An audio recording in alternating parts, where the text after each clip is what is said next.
Hi again then guys, and welcome to episode 24 of SuperSports, the review series for the vehicles which sit quite nicely between supercar and sports car.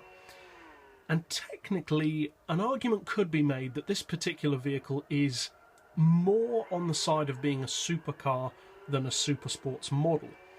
It is the Nissan-Nismo R35 GT-R, a massively popular car on Gran Turismo. Not hard to see why. The GT-R was already a popular model, the black edition pretty much being the most popular version for its performance. And then we got this version as a free DLC, which kicked it up a notch further, made it one of the quickest cars in the game, pretty much the quickest road car in the game for top speed.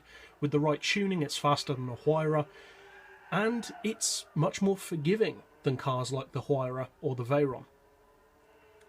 Now, why is it in this series? Because as I said, it is closer, arguably in terms of performance, to being a supercar than a super sports car.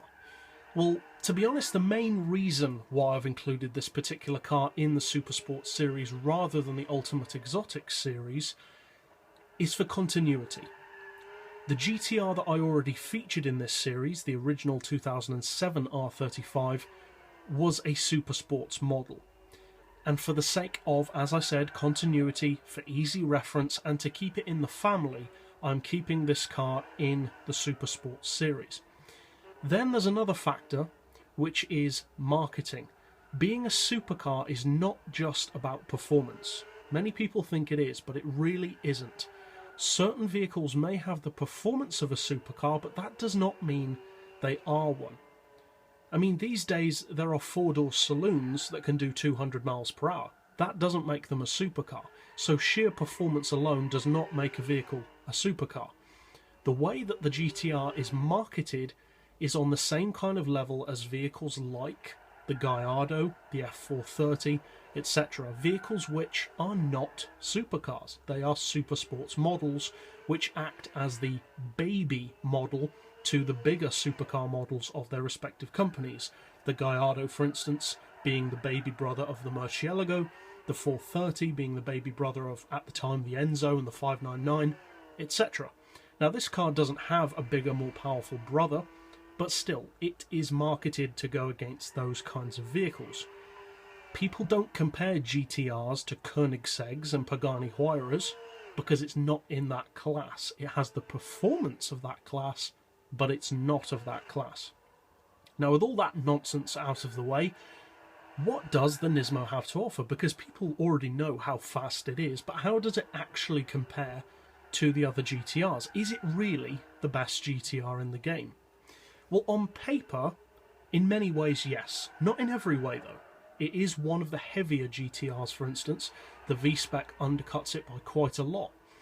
This car weighs in at 1,378 kilos, meaning it's around as heavy as some super saloons, so the weight isn't all that great. But considering the all-wheel drive, the size of the car, and the amount of tech packed into it, that's not too surprising. In terms of power, it's a monster. It's the most powerful GT-R road car in the game. It has a 3.8 litre turbo engine, produces 1170 horsepower. Not as much torque as you might expect though, at just under 800 pound-feet.